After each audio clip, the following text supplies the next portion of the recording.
안녕하세요. 혹시 여러분들 주변에는 공주병 말기에 거짓말쟁이가 있었나요? 아니면 능력도 안 되는데 일만 벌리고 수습은 하지도 않는 그런 뻔뻔한 사람은 없었나요? 저는 그런 사람들에게 장장 5년을 시달리며 살아온 40대 초반의 평범한 여자예요. 빠져나온 지 얼마 되지는 않았지만 그때 생각만 하면 지금도 가슴이 부슬거리고 머리로 피가 몰리는 기분이네요. 그 사람들이 누구인지 궁금하시나요? 바로 저의 시모와 시부였던 사람들의 이야기예요. 그 사이에서 남편이라도 정상적이었다면 다행이었을 텐데 저에게는 그런 작은 행운조차도 없었죠. 남편은 그런 시부모의 성향을 골고루 이어받았거든요. 제가 제 결혼이 사기일지도 모른다고 생각했을 정도로 결혼 전에 남편은 정말 제게 잘해줬어요. 정말로 딱 결혼식 전까지만요. 남자가 결혼하면 바뀐다고들 하잖아요. 그냥 옛날 사람들 말인 줄 알았어요. 요즘 같은 시대에 그런 사람과 결혼할 여자가 어디 있겠어요? 그래서 저는 남편을 철석같이 믿었어요. 너무 잘해줬거든요. 혼자서도 잘했고 제 탓을 한 적도 없었어요. 그건 이혼하기 직전까지도 바뀌지 않았어요. 다만 한 가지 변수가 있긴 했죠.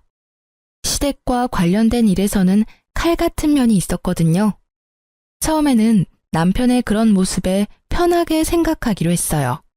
제가 시댁에 잘하기만 하면 남편도 그렇게 예민하게 굴지는 않을 거라고요. 그런데 그렇게 쉬운 문제가 아니었어요. 남편이 그렇게 싸고 도는 시부모님들이 문제덩어리였거든요. 저와 남편은 동갑내기 커플로 우리 사이에는 아들이 하나 있었어요. 결혼 5년 차에 저는 그 시댁과의 마찰이 극에 달하기 시작했어요. 처음에는 별거 아니었어요. 시모가 공주병 말기에 어떤 일이든 손가락 하나 까딱하지 않는다는 것은 결혼 직후 알게 된 사실이었어요. 신혼여행 직후 인사하러 들른 시댁에서 시모가 처음 한 말은 고생했니 잘 왔다가 아니었거든요. 그래, 이제 너도 우리 집 식구가 됐으니 한 사람 몫을 하는 게 맞다고 생각한단다. 그러니 이번 주말에 우리가 먹을 밑반찬과 요리를 몇 가지 해오거라. 저는 당황했어요. 시댁에 잘하기로 마음먹긴 했지만 이렇게 바로 이런 일을 시킬 줄 몰랐거든요. 그래도 제가 할 수 있는 말이 뭐가 있겠어요? 네, 어머님. 혹시 못 드시는 거 있으면 미리 말씀해 주세요. 이 말뿐이었죠. 그렇게 말하고 돌아오는 길에 남편에게 이에 대해 말했죠. 나 요리도 제대로 못하는데 갑자기 이게 무슨 일인지 모르겠어. 게다가 일도 하는데 주말마다 음식을 해오라고? 아, 진짜. 당신이 어머님한테 말해서 식이라도 좀 늦춰줄 수 있을까? 대학 때 독립해 자취를 하며 일하다가 결혼을 하게 된 제가 요리에 익숙하지 않는 건 당연한 일이었어요. 게다가 요리를 잘하지도 못했고요. 자신감도 없었지만 실제로도 시간도 없었어요. 제 직장은 주 5일이 아니라 주 6일이었거든요. 토요일까지 나가야 하는 일에 시모의 그 말은 제게 있을 작은 여가 시간마저도 가져가겠다는 말로만 들렸거든요. 우리 엄마 고생 많이 하셨어. 나 학교 보내려고 안 해본 일 없을 정도로 많이 하셨고. 그래서 나 결혼하고 나면 일 그만두신다고 하셨거든. 그러니까 당신이 좀 이해해. 어머니가 쉬고 싶은 거니까 며느리가 된 자기가 고생 좀 해줘. 솔직하게 이 말이 정말 어이없게 들렸거든요. 고생을 한 어머님께 도움을 주고 싶다는 남편 말은 이해가 됐어요. 친정엄마가 그렇다면 저도 도움을 주고 싶을 테니까요.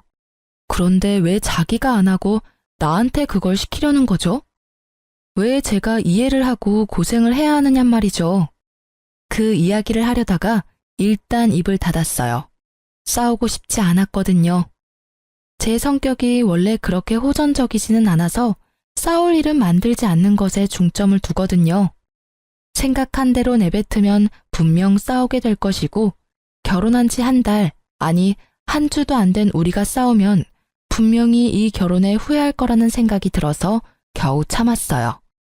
그리고 그 주 주말부터 저는 시모를 위한 음식을 준비하기 시작했어요. 집에서 밑반찬 몇 가지와 잡채, 불고기 등을 해서 시댁으로 갔어요. 요리 솜씨에 자신이 있는 건 아니라서 불안했지만 그래도 요리를 완성했다는 보람은 있었거든요. 일요일에 오전 내내 만든 음식을 들고 오후에 시댁에 가서 저녁밥을 먹기로 했어요. 제가 만든 반찬들이 가득한데 시모가 음식을 먹더니 한마디 하더군요. 반찬은 간이 짜고 국은 싱겁고 요리는 맛이 없네. 넌 도대체 친정집에서 뭘 배워온 거니? 이걸 사람에게 먹으라고 주는 거야? 너희가 먹는 거 아니라고 건성으로 요리했어? 조곤조곤 큰 소리도 내지 않고 잔소리하는 시모를 보며 꾹 화를 참았어요. 친정 이야기를 꺼내는 것 자체도 열받았지만 흥분하지 않고 이야기를 꺼냈죠. 어머님, 제가 대학 졸업하면서부터 계속 일을 하는 바람에 요리를 배울 시간이 부족했어요. 시간이 조금만 더 있으면 괜찮아질 것 같은데 그때까지만이라도 좀 참아주세요. 그렇게 마음에 안 드시면 제가 다음부터는 반찬 가게에서 사올게요. 누구는 일 안 하니? 나도 평생을 일했어. 지금 좀 쉬는 것뿐이지. 요리를 배울 시간이 부족해? 부족하면 열심히라도 해야지. 뭐니 이게? 크기는 다 제각각에 간도 제각각. 요리에 기본이 안 되어 있지 않니? 그리고 반찬을 왜 사서 와? 너 돈이 그렇게 차고 넘쳐? 아니면 힘들게 돈 버는 우리 아들 더 힘들게 하고 싶어서 그런 소리 하는 거야? 그것도 아니면 시모가 반찬해오라는 말이 고깝게 들려서 사온다는 거야? 하고 싶은 말은 태산이었지만 또 참았어요. 시부도 남편도 여기 제 편을 들어주는 사람은 아무도 없었고 시모는 그런 제가 풀이 죽었다고 생각했는지 미친 듯이 몰아붙이더라고요. 정작 저는 한 귀로 듣고 한 귀로 흘리고 있었지만요. 다음부터는 음식을 사가겠다고 생각했거든요. 그런데 청천벽력 같은 소리를 들었어요. 네가 반성하고 있다면 이제부터 일요일 오전에 우리 집에 와서 음식 만들어. 내가 옆에서 지켜보면 정성스럽게 만들 수 있겠지. 제 계획이 산산조각 나는 말이었어요. 게다가 일주일 중 일요일이 완전히 사라졌다는 뜻이기도 했고요. 저는 급히 남편의 옆구리를 찔렀어요. 그런데 남편이 모른 체 하더군요. 결국 알겠노라 답하고 돌아오는 차 안에서 저는 남편에게 한마디 했어요. 어머님, 너무한 거 아니야? 일주일에 6일을 일하는 사람이 나야. 꼭 하나 남은 휴일을 뺏어가야 하는 게 맞는 거냐고. 당신이 어머님한테 말 좀 해봐. 내가 무슨 말을 해줘? 당신이 싫으면 싫다고 말하면 되지. 그리고 내가 몇 번이나 말했잖아. 우리 엄마 고생하셔서 자기한테 부탁한다고. 하겠다고 했으면 그냥 하면 되지. 왜 나한테 그런 말을 해? 당신 나랑 결혼한 이유가 당신 어머니 고생한 거 나한테 보상받으려고 그런 거야? 무슨 말을? 내가 왜 그런 이유로 당신이랑 결혼을 해? 그런 거 아니야. 당신도 진짜 너무하네. 그냥 이해만 좀 해달라고 했잖아. 이해는 해. 이해하고 있다고. 그런데 이런 식으로 사람 괴롭히려는 건 좀 아니지. 뻔히 주 6일 일하는 거 아시면서 왜 그러시는 건데? 그리고 당신이 내 사정 뻔히 알면 안 된다고 말이라도 해주던가. 어머니 힘든 거 이해하는데 왜 그 보상을 나한테 시키냐고. 당신이 직접 하면 되지. 며느리가 식모야? 내가 당신네 집 파녀야 뭐야. 결국 시모 편드는 남편 때문에 저의 인내심은 극에 달했고 큰 소리를 내지르고 말았죠. 제가 이렇게까지 화내면 남편도 화낼 거라 생각했는데 무슨 일인지 답을 안 하더군요. 그렇게 집으로 돌아와서는 아예 아무것도 듣지 못한 것처럼 아무 일 없이 행동하더라고요. 제 말을 싸그리 무시하는 것만 빼면요. 무슨 말을 해도 돌아오지 않으니 저도 실력 행사에 나서기로 했어요. 참는다고 해결된 문제는 아니라고 생각했거든요. 제가 선택한 방법은 상대방이 나가 떨어지도록 만드는 거였어요. 그 다음 주부터 아예 음식을 엉망진창으로 했어요. 아니지, 모양은 예쁘게, 맛은 더럽게 없게 만들었죠. 짜고 맵고 신 음식들을 골고루 만들어냈어요. 그런데 알고 보니 시모가 저를 시댁으로 부른 이유는 따로 있더라고요. 제게 집안일까지 시키려고 하더군요. 그런데 더 열받는 게 뭔지 아세요? 제가 땀 뻘뻘 흘리며 세면대며 싱크대며 청소하는 사이에 시모는 소파에 누워서 얼굴에 팩 붙이고 드라마 시청을 하더라고요. 며느리가 식모라도 되는 양 말이죠. 그래서 청소도 중간부터는 대충 했어요. 화장실 청소할 때 일부러 변기 닦던 솔로 세면대 닦고 샤워부스 닦고 다 했거든요. 그걸 보던 시모가 저한테 소리를 지르더라고요. 예, 너 변기 닦던 솔로 세면대를 닦으면 어떡하니? 아, 어떻게 청소에 기본도 안 된 애가 시집을 갈 생각을 해? 아이고, 며느리를 잘못 들여도 한참 잘못 들였어. 어떻게 저런 게 들어와서 사람 속을 뒤집어 놔? 할 줄 아는 게 어째 하나도 없는 거야? 죄송해요. 시키는 일이 많아서 빨리 하려다 보니 어쩔 수 없었네요. 아, 그러고 보니까 세탁기랑 건조기도 봐야 하는데? 저는 일부러 염장 뒤집어 놓듯 웃으며 이야기하고는 급한 척하며 세탁기 쪽으로 갔죠. 그리고 시모에게 크게 소리쳤어요. 어머님, 죄송해요. 검은색 바지랑 흰색 옷을 같이 빨았는데 물이 들었어요. 아, 건조기에 넣었던 아버님 바지도 줄어들었는데 어떡하죠? 제 말에 시모가 또 후다닥 달려와서는 한참을 소리쳤어요. 너 일부러 이러는 거니? 세탁기에 색깔 빨래 따로 하는 건 기본이잖아. 그리고 건조기 돌릴 때도 안 되는 것부터 확인하고 넣었어야지. 죄송해요. 제가 시간이 너무 촉박해서요. 오늘 저녁에 약속이 있는데 이 짧은 시간에 밑반찬에 요리며 화장실 청소, 싱크대 청소, 빨래까지 하려니 정신이 없었네요. 그러게 왜 일요일에 약속을 잡아? 일요일은 시댁 오는 날이라고 내가 말했지? 그런데 제가 6일을 일을 하니까 약속 잡을 시간이 없었어요.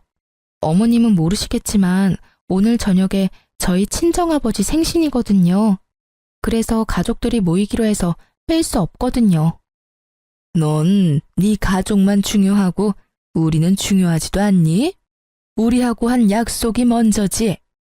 네 아버지 생신 축하면 다른 날 해주면 될 걸 왜 굳이 일요일 저녁으로 시간을 잡아? 그리고 너 매번 맞벌이로 하는 걸로 넘어가려고 하는데 네가 도대체 얼마나 번다고 생색이야?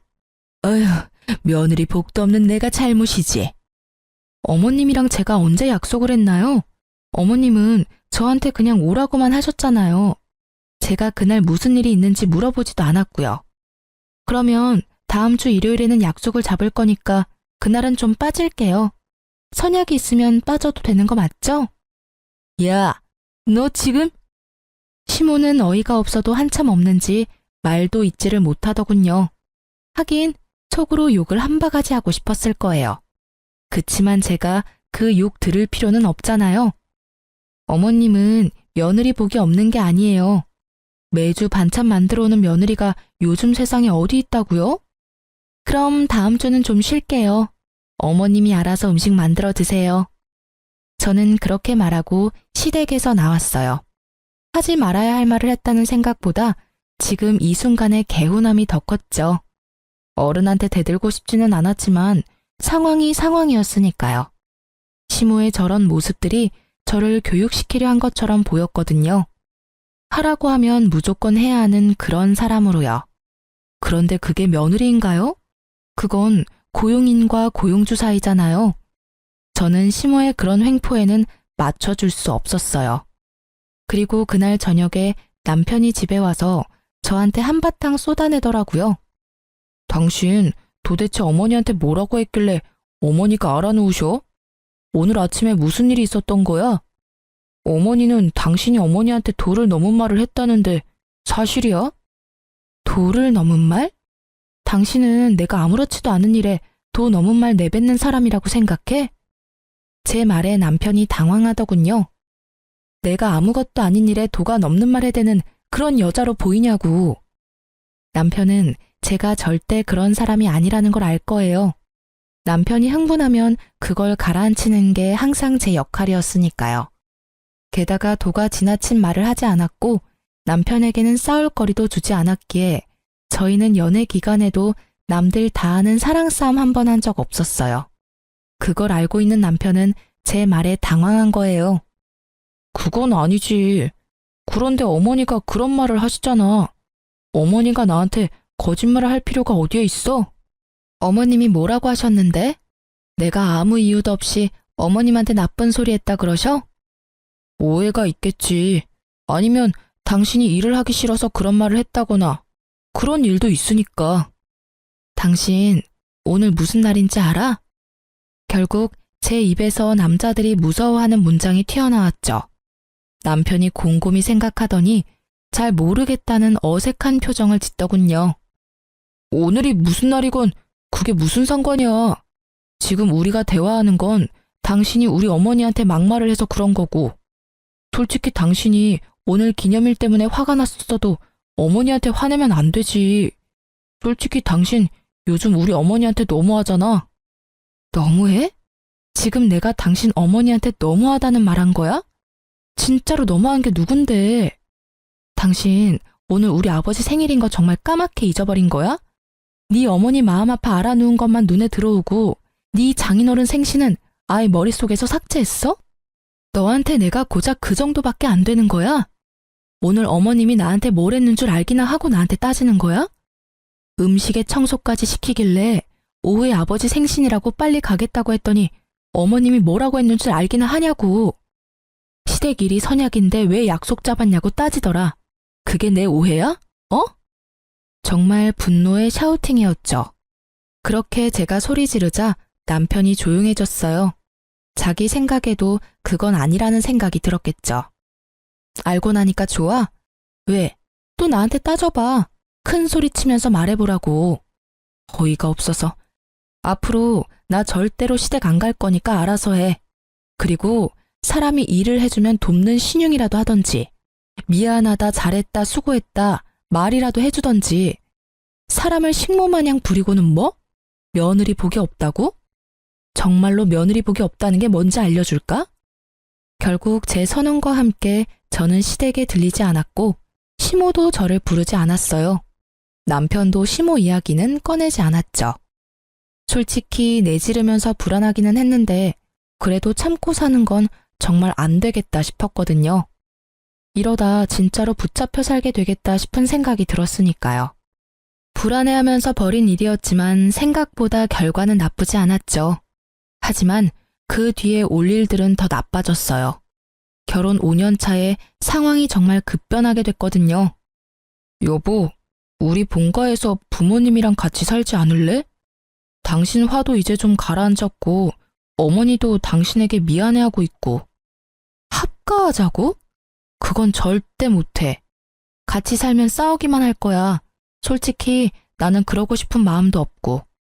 무슨 생각 때문인지는 모르겠지만 난 반대야. 일단 들어봐. 당신도 합가하는 게 더 편할지도 몰라. 우리 애도 아직 어린데 애 봐주신다고 하시잖아. 솔직히 애 키우느라 돈도 많이 드는데 같이 살게 되면 돈도 아끼고 이점도 많다고 생각해. 많은 말이긴 했죠. 육아휴직 동안은 제가 애를 볼 수 있었지만 버는 돈이 얼마 안 되니 저축해둔 돈은 다 써버렸고 다시 일은 하러 가야 하는데 애를 어린이집에 맡기기에는 애가 아직 어렸으니까요. 분명 시모가 도와주면 수월한 면도 있을지도 몰랐어요. 하지만 시모와 제 궁합이 정말 최악이라는 게 문제였죠. 저는 시댁에 가지 않기로 했었지만 추석이나 설 같은 명절과 각종 시댁 경조사에까지 가지 않겠다고 말한 건 아니었어요. 주말마다 오라고 했던 일을 가지 않게 된 거였으니까요. 그런데 문제는 제 기강을 잡으려고 텃세를 부리려고 했던 시모가 다른 쪽으로 저를 괴롭히게 됐다는 점에 있었어요. 보통 어른들 보러 갈 때는 점잖게 꾸미고 가잖아요. 그런데 제가 꾸미고 올 때마다 시모가 제 물건을 탐내더라고요. 처음에는 가방이었어요. 그 가방은 제가 신혼여행 돌아오면서 큰맘 먹고 산 가방이었거든요. 그걸 달라고 하시더군요. 가져갈 가방이 없다면서요. 저는 당연히 당황하며 급히 돌려 말했죠. 신혼여행 기념으로 사온 거니 다음에 다른 가방으로 제가 직접 선물해드리겠다고 말이죠. 솔직히 돈이 아까운 것보다는 추억이 있는 가방을 시모에게 주고 싶지 않은 마음이 더 컸거든요. 그런데 못 주겠다는 뜻을 내비추자마자 시모가 아이고 내 팔자야 하면서 또 죽는 소리를 하더라고요. 결국 그걸 듣고 있던 남편이 제게 자기가 가방 다른 거 사줄 테니 그걸 시모에게 주라고 하더군요. 남편의 말 한마디에 결국 그 추억이 담긴 가방은 시모에게 넘어갔죠. 그런데 그 한 번뿐이 아니었어요. 그 뒤로도 제 액세서리며 화장품이며 제가 가지고 있는 걸 막무가내로 달라며 떼를 썼어요. 솔직하게 말하자면 시모 나이에 사용하기에는 너무 어려 보이는 것들도 무작정 달라고 용을 쓰는데 정말 미쳐버리겠더라고요. 그런 일들이 계속 일어나서 시댁에 갈 때는 허름한 옷에 오래된 것들만 착용하고 다녔거든요. 만약 합가를 한다면 어떻게 될까요? 제 물건이 온전히 제 것이 되기는 할까요? 솔직히 그런 마음이 가장 먼저 들었어요. 그래서 합가에 필사적으로 반대했거든요. 남편에게도 말했죠. 당신 모르지? 내가 시댁 갈 때마다 왜 그렇게 허름하게 다니는지. 어머님이 내가 가지고 있던 거 다 뺏어가시니 아끼는 물건이나 새 물건은 절대로 가져가지 않는 거야. 그런데 합가? 내 물건이 나만 하기는 하겠어? 그렇다고 그런 일들을 당신이 막아주지도 않을 거잖아. 매번 어머님이 죽는 소리 하면 나중에 새 걸로 사줄 테니까 어머님 주라고 해놓고는 한 번도 사준 적 없으면서. 제 말에 다 맞는 말인지라 남편도 아무 말 않더군요. 그런 남편에게 합가는 절대 안 된다고 못 받고 그 일은 끝난 듯 보였어요. 그런데 끝이 아니었더라고요. 한 달 뒤에 남편이 와서 다시 합가 이야기를 꺼내더군요. 이미 다 끝난 이야기야. 왜 자꾸 합가 이야기 꺼내는데? 우리 어머니 지금 암 걸렸어. 얼마 전에 건강검진 갔다 왔는데 암이래. 그런 어머니한테 혼자서 밥 차려 먹으라고 어떻게 그래. 당신이 좀 도와줘. 응?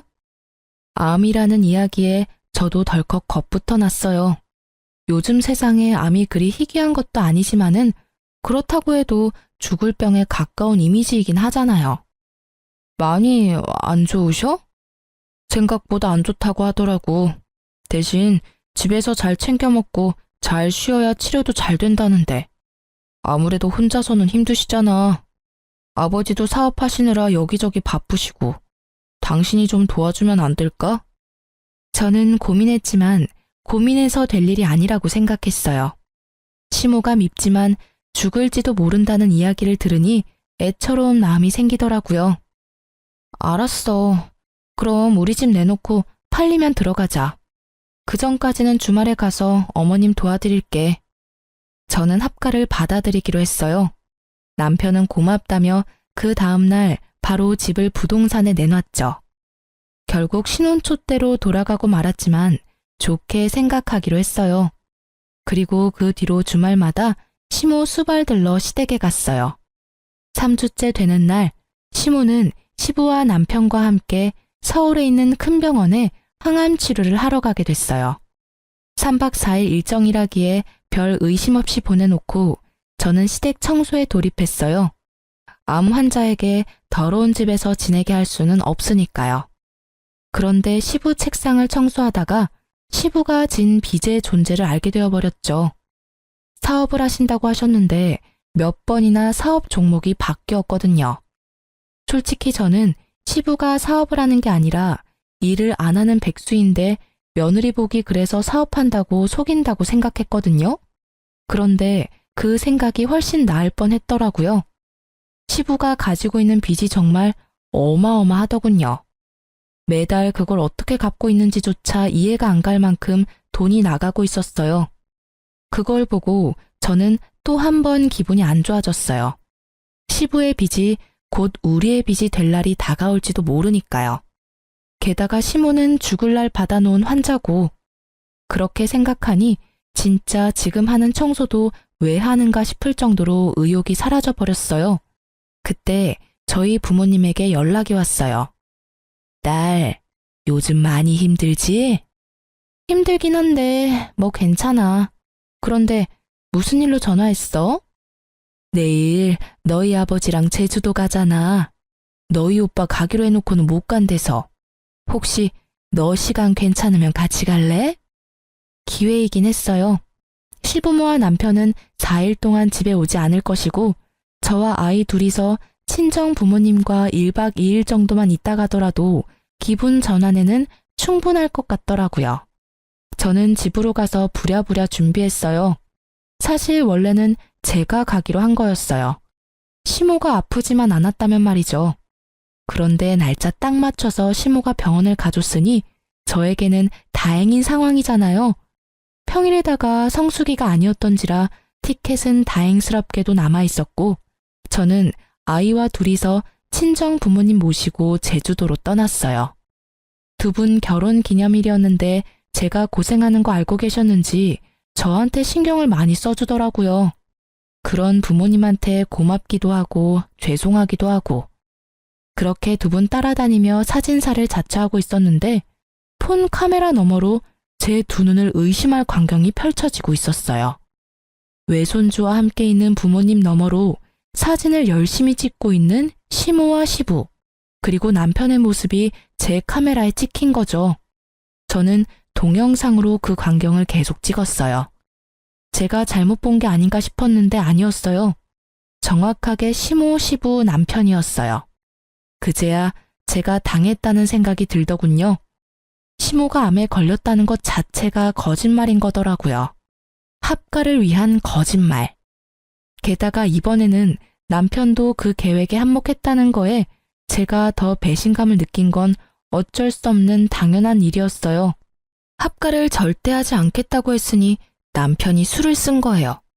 시모가 암에 걸렸다고 하면 거절하지 못할 거라는 걸 알고 한 거짓말. 저는 온몸의 피가 거꾸로 솟는다는 게 어떤 것인지 남편과 시댁 덕분에 알게 됐어요. 당장 가서 따질 수도 있었지만 그러지 않았어요. 대신 내일로 끊어놨던 표를 모레로 바꿨죠. 일정을 더 길게 잡고 저는 잠수를 탔어요. 남편에게 연락을 하지 않았죠. 그리고 시부모와 남편이 제게 거짓말하고 떠난 지 4일째 되던 날, 오후부터 남편에게서 전화가 미친 듯이 오더군요. 문자도 계속 들어왔어요. 화를 내는 문자였어요.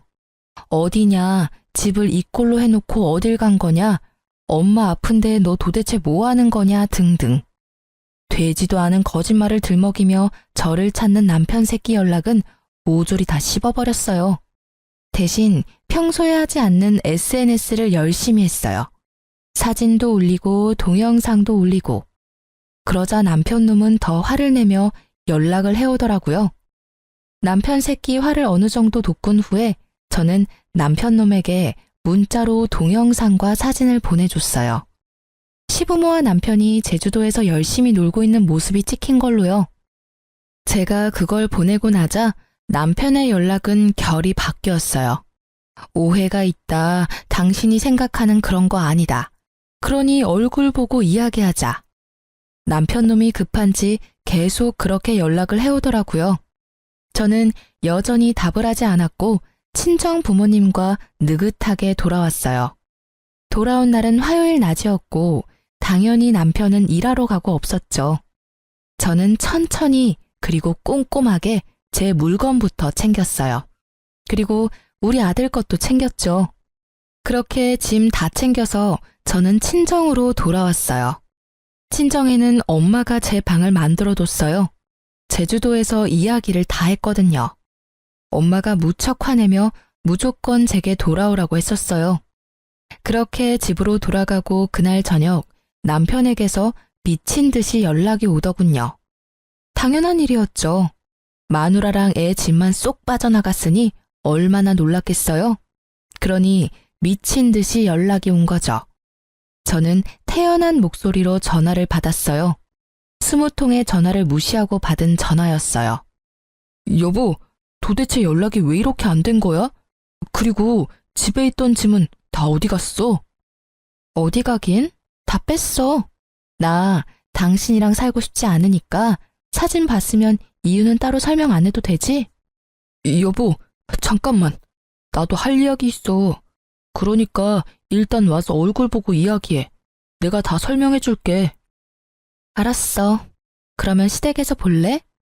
어차피 두 분도 아셔야 할 일이고 두 분도 무관한 일도 아니니까.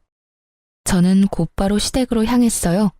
시댁에 가니 시모와 시부, 남편이 앉아 있더군요. 여보, 어서 와. 내가 다 설명할게. 설명이 왜 필요해? 난 내가 본 것만 믿어. 당신이랑 어머님, 아버님이 항암 치료 간다더니 병원이 아닌 제주도에서 찍힌 거. 이제 곧 죽을 사람이라면서 제주도에서 열심히 놀고 계셨지. 그리고 당신은 열심히 사진 찍고 있었고. 여보, 미안.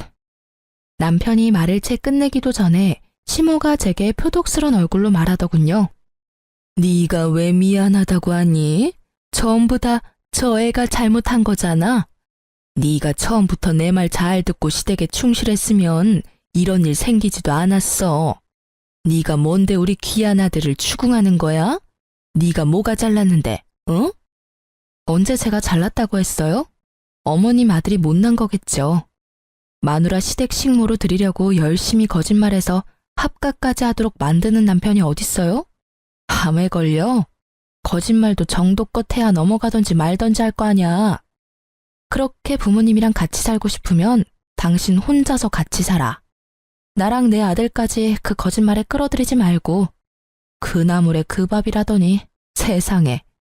거짓말하는 것도 어쩜 그렇게 모자가 똑같을까? 너 지금 말 다 했어? 이 싸가지 없는 년이 어른한테 못하는 말이 없네? 어른이 어른 같아야 말이죠. 어디 가서 말하고 싶으면 실컷 하세요. 저라고 말 못할 것 같아요? 어머님이 저를 식모처럼 부리고 싶어 안달이 나서 암 걸렸다는 거짓말로 쇼를 하는 바람에 내가 이혼했다. 이렇게 말해줄 테니까. 너 어른한테 그게 무슨 말버릇이야? 이런 말다툼은 그만하시죠. 저도 여기 온 이유 따로 있어요. 여기 온 이유? 당신 나랑 대화하려고 온 거 아니었어? 내가 당신이랑 대화를 왜 해? 당신 입에서 나올 거짓말들을 어떻게 믿어? 당해보니까 그런 생각이 들더라고. 어머니가 암에 걸렸다는 거짓말까지 할 정도면 어떤 거짓말인들 못하겠냐고. 앞으로도 당신 말 들을 생각은 없고 내가 여기 온 건 내가 어머님한테 뺏긴 거 돌려받으러 온 거야. 저는 그렇게 말하면서 시모 드레스룸으로 성큼성큼 걸어갔어요. 뒤에서 시모가 와서 말렸지만 시모를 뿌리치고 제가 찾던 것을 다 골라 가져왔어요. 지금 제가 가져온 거 어머님한테 뺏긴 제 물건이에요. 남편이 나중에 똑같은 거 사주겠다고 하고 사준 적 없는 것들이고요. 그러니까 제가 다시 가져가는 게 계산에 맞는 거죠? 안 된다. 그건 네가 나한테 준 거야. 줬다 뺏는 게 어딨어? 줬으면 그만이지. 그거 다 내 거라고. 건들지 마. 이 망할 년 같으니라고. 어머님 거 아니고 제 거거든요. 저는 준 게 아니라 어머님한테 강제로 뺏긴 거예요. 그리고 그거 산 돈이 다 제 월급에서 나온 돈이거든요. 못해도 1,000만 원 되는 금액을 썼는데 그럼 현금으로 주실 거예요? 그리고 망할년? 누가 망할년인데요? 제가 아니라 어머님이겠죠. 며느리를 식모처럼 부리고 결국에는 거짓말까지 줄줄이 해대는 사람이 망할년에 더 어울리지 않나요? 그리고 당신이 말해봐. 똑같은 거 사준다고 해놓고 입 싹 닫았잖아. 이거 놔두고 가면 당신이 현금 나한테 줄 거야? 남편이 아무 말 못하더군요. 저는 한숨 쉬며 시모에게 말했어요. 봤죠? 남편이 현금으로 안 주는 거면 제가 직접 가져가는 수밖에 없네요. 그리고 예전부터 말씀드리고 싶었는데 나이값 좀 하세요. 이런 거 가지고 다닌다고 어머님 나이가 30대로 돌아갈 줄 아시나 본데 그거 완전한 착각이거든요. 아, 그리고 이 가방은 어머님 쓰시던지 버리던지 마음대로 하세요. 제가 시모에게 던진 것은 제일 처음에 시모에게 빼앗긴 가방이었어요. 신혼여행 기념으로 샀던 가방이요. 처음에는 그걸 제일 먼저 돌려받고 싶었는데 이제 필요 없게 됐거든요. 그 가방의 가치는 신혼과 사랑의 추억이었는데 이제 그딴 거 없어졌으니까. 저한테 휴지 조각보다 못한 물건이에요. 그러니까 어머님 가지세요. 필요 없으면 버리시고요. 제 말에 남편이 당황한 듯 저한테 말하더군요. 여보, 당신 진짜로 이혼 생각하는 거야? 내가 거짓말한 건 정말 잘못했어. 그렇지만 그렇다고 그거 한 번으로 이혼은 너무하잖아. 나한테도 기회를 줘야지. 기회? 기회 같은 소리하고 자빠졌네. 이 정도로 큰 거짓말로 사람을 속였으면서 기회? 난 사기꾼한테 기회를 줄 정도로 착한 사람이 아니거든? 지금 당장 다 뒤집어 엎어버리고 싶은 거 꾹 참고 있으니까 더 이상 내 성질 돋구지 말고 찌그러져 있어. 제가 화내는 걸 처음 목격한 남편이 너무 놀란 나머지 딸꾹거리며 제게서 물러서더군요. 사람이 참는데도 한계가 있는 법이거든? 사람이 좋게 넘어가려니까 호구로 보고 지랄이야. 누군 화를 못 내서 가만히 있었겠어? 똑똑히 들어. 나는 절대로 당신 용서 못해. 아니, 안 해. 남편을 향한 막말에 시모는 거의 졸도하듯 주저앉았고 저는 그 사람들 다 놔두고 그 집에서 나왔어요. 속이 어찌나 시원하던지. 그러고 이혼 소송이 진행됐어요. 애가 있어서 그런지 생각보다 오래 걸리더군요. 제게 호되게 욕을 얻어먹은 남편놈은 그때 제 모습에 놀란 건지 이혼을 최대한 빨리 하려 노력하더군요. 그렇게 한 달쯤 지난 어느 날 남편에게 연락이 왔어요. 제발 한 번만 만나달라고요. 갑자기 저 자세로 나온 이유가 궁금해서 만나러 갔는데 뜻밖의 말을 하더군요. 이혼 다시 생각해보면 안 될까? 나는 여전히 당신 사랑하고 이혼은 정말 안 될 것 같아. 저는 이 사람이 뭐 잘못 먹었나 싶었어요. 왜 갑자기 이런 소리를 하나 싶어서 떠봤죠. 무슨 일이길래 또 양념을 쳐? 나 당신이랑 절대로 같이 안 살아. 내 인생에 당신은 해로운 인간으로 확정됐으니까. 여보, 제발 다시 한 번만 생각해봐. 나는 당신이 하라는 대로 다 할 수 있어. 그리고 당신이 원하는 대로 해도 돼. 절대로 합가 이야기 꺼내지도 않고 어머니도 내가 잘 막을게. 제 부모 이야기라면 껌뻑 죽던 인간이 저런 말을 하니 흘려들을 수 없겠더라고요. 사실대로 말해봐. 무슨 일 있지? 나한테 그만큼 욕 얻어먹었으면서도 재결합하자는 이야기를 하는 걸 보니 뭐가 터져도 크게 터졌나 본데? 아버지, 우리 아버지 암 걸리셨어. 폐암. 암? 또? 이번에는 아버지 암이야? 정말 레파토리 지긋지긋하네. 이젠 암 말고 다른 병명 꺼내야 하지 않아? 그거 이미 약발 떨어진 지 오래거든? 아니야, 이번엔 진짜야. 아버지 암 걸렸는데 집에 아버지 보살펴줄 사람이 아무도 없어. 그래서 나더러 재결합해서 수발이나 하라고? 내가 미쳤어? 설사 당신 말이 진짜라도 내가 왜 해? 수발 들라는 건 아니고 내가 다 할 테니까 당신이 집을 좀 맡아주면 안 될까 해서. 낮에는 어차피 어머니가 병간호 할 거고 저녁에는 내가 갈 거야. 그런데 그러면 내가 쉴 시간이 없잖아. 그러니까 당신이 집에서 밥도 좀 해주면 나도 편할 거고. 솔직히 어머니가 제대로 병간호를 못하니까 매번 내가 불려나가거든. 게다가 지금 집에 일 생긴 것도 내가 다 떠맡게 돼서 몸이 10개라도 부족해. 그래서 네가 할 일이 너무 많으니 나더러 다시 돌아와서 그 일 좀 나눠 해라. 그 말이지? 진짜 사람 참 안 변하네. 어떻게 그렇게 이기적인 그대로인지 모르겠네. 내가 왜 당신 대리효도를 해야 하는데? 못하겠으면 포기하면 되잖아. 그런데 왜 그렇게 붙잡고 있어? 애초에 그 이야기가 진짜도 아니겠지만, 그리고 아무리 봐도 내가 손해잖아. 당신이 손해볼 일 아니야. 그냥 당신이 돌아오기만 하면 나도 힘낼 수 있고 아이도 아빠 곁에서 더 안정적으로 클 거고. 헛수작 부리지 말고 그냥 가. 나한테 부탁해서 될 일 아닌 거는 알고 있지? 효도를 하고 싶으면 네가 직접 가서 해. 당신은 그게 문제야. 알아? 당신이 해야 할 일을 매번 다른 사람한테 떠넘기잖아. 그리고 나는 당신 이야기 못 믿어. 믿고 싶은 마음도 없고. 솔직하게 말해서 그렇게 크게 거짓말한 사람을 다시 믿는다는 게 더 어려운 일 아니야? 나는 죽었다 깨어나도 당신 말 못 믿어. 그리고 당신 말 따를 이유도 없고.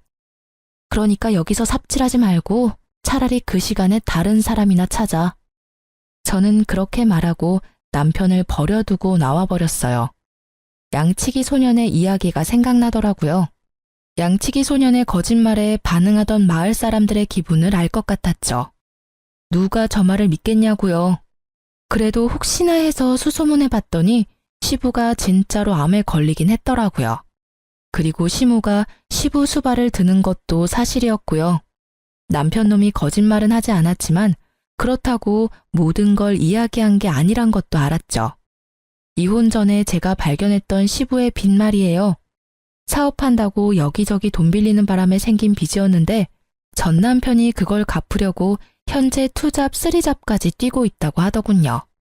우리가 같이 살던 집까지 팔았는데도 그 빚이 충당이 안 돼서 결국 저녁과 야간 시간대에 일을 한다고 하더군요. 그 소문을 들으니 남편 놈이 제게 와서 그렇게 애절하게 말한 이유를 알겠더라고요.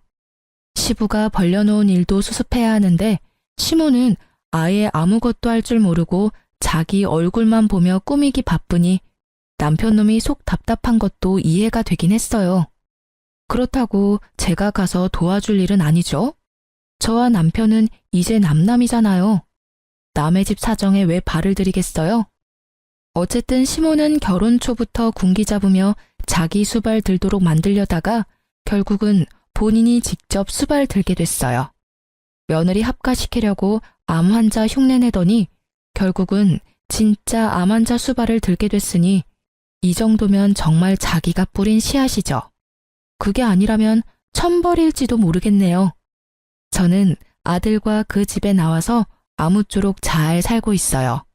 솔직함을 더하자면 물론 순탄하지만은 않았지만 만약 제가 이혼을 하지 않았다면 저 수발과 사업빚이 모두 저에게도 돌아왔을 거라는 생각에 오싹하긴 하더군요. 지금의 시댁 상황을 생각하면 순탄하지 않았던 그날들도 감사해야 할 날들이라는 생각이 들어요. 게다가 지금은 그런 힘든 일들도 다 지나가고 어느 정도 자리를 잡은 상황이거든요. 친정과 친구들이 제일 많이 도와줬어요. 혼자 애를 키우는 것도 쉬운 일은 아니었지만 그래도 주변 사람들의 도움으로 잘 컸다고 생각해요. 만약 홀로 되는 것이 두려워 이혼을 선택하지 않았다면 발바닥에 땀나도록 고생하고 있던 건 제가 되었을지도 모르죠. 만약 남편에 대한 사랑과 신뢰가 있었거나 시부모에게 많은 관심과 배려를 받았다면 그 고생마저도 기꺼이 했을지도 몰라요. 그렇지만 제가 그 집안에서 떨어져 나가도록 만든 건 명백하게 시부모와 남편이었잖아요. 제게는 그 사람들 위해 저를 희생할 이유가 단 하나도 없었어요. 아픈 시부를 놔두고 이혼했다는 말을 사람들에게 들을 때마다 저는 그렇게 이야기해줬어요. 지금도 저는 제가 잘못했다거나 심했다고 생각하지는 않아요. 신뢰와 애정을 먼저 저버린 건 그 사람들이잖아요.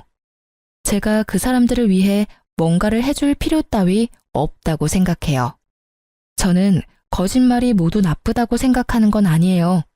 걱정하는 마음으로 진실을 말하지 못할 때도 있고 거짓이 상대방을 더 이롭게 할 수도 있다는 것도 알고 있어요.